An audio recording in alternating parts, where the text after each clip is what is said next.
સારા હોવાની સજા. આ કહેવત તો તમે સાંભળી જ હશે. કહેવાય છે ને કે સારા લોકો સાથે સારું જ થાય છે, પણ આવું નથી હોતું. ક્યારેક સારા હોવાની સજા પણ ભોગવવી પડતી હોય છે. આપણા જીવનના ચડાવ ઉતારમાં આપણે એક કડવું સત્ય આ પણ શીખી લેવું જોઈએ.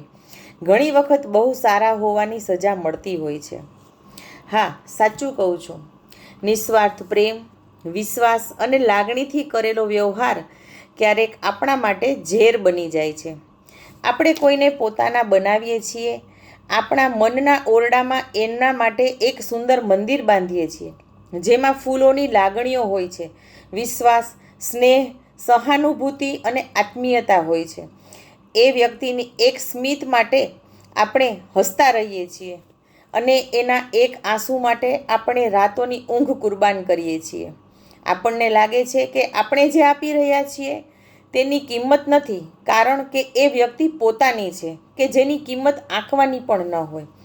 પણ જે દિવસે એ વ્યક્તિ દગો આપે છે, આપણને છેતરે છે, આપણો અવિશ્વાસ કરે છે, તે દિવસે એ મંદિર ધરાશાયી થઈ જાય છે. ત્યારે સમજાય છે કે આપણે જે લાગણીઓ વાવી હતી તેનો પાક તો કડવો નીકળો. સૌથી વધુ પીડા ત્યારે થાય છે કે જ્યારે ખ્યાલ આવે છે કે આપણે જેને હૃદયથી જોડી દીધા હતા તે જ આપણા માટે સૌથી ઊંડા ઘા આપી ગયા. આ વેદના અસહ્ય બની જાય છે, કારણ દગો માત્ર વિશ્વાસનો નથી થયો, પણ દરેક એ યાદોનો હોય છે જ્યાં આપણે એમની માટે સારા હતા.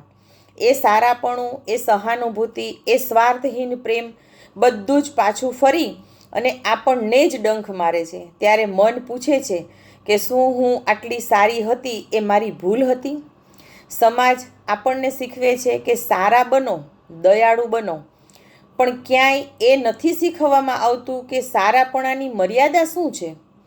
આપણે સમજી લઈએ છીએ કે બધાના દિલ એક જેવા હોય છે, જ્યારે હકીકતમાં બધાના દિલનો કાચ જુદો જુદો હોય છે. કેટલાક લોકો આપણી લાગણીનું માન રાખે છે, તો કેટલાક તેનો ગેરફાયદો ઉઠાવે છે. તો શું આપણે સારા હોવાનું છોડી દેવું? ના, બિલકુલ નહીં. પણ એ આપણી સમજદારીપૂર્વક સારા બનવાનું શીખવે છે. એટલે કે દરેક દિલનો તાજ એ દરેકને ન આપી દેવો.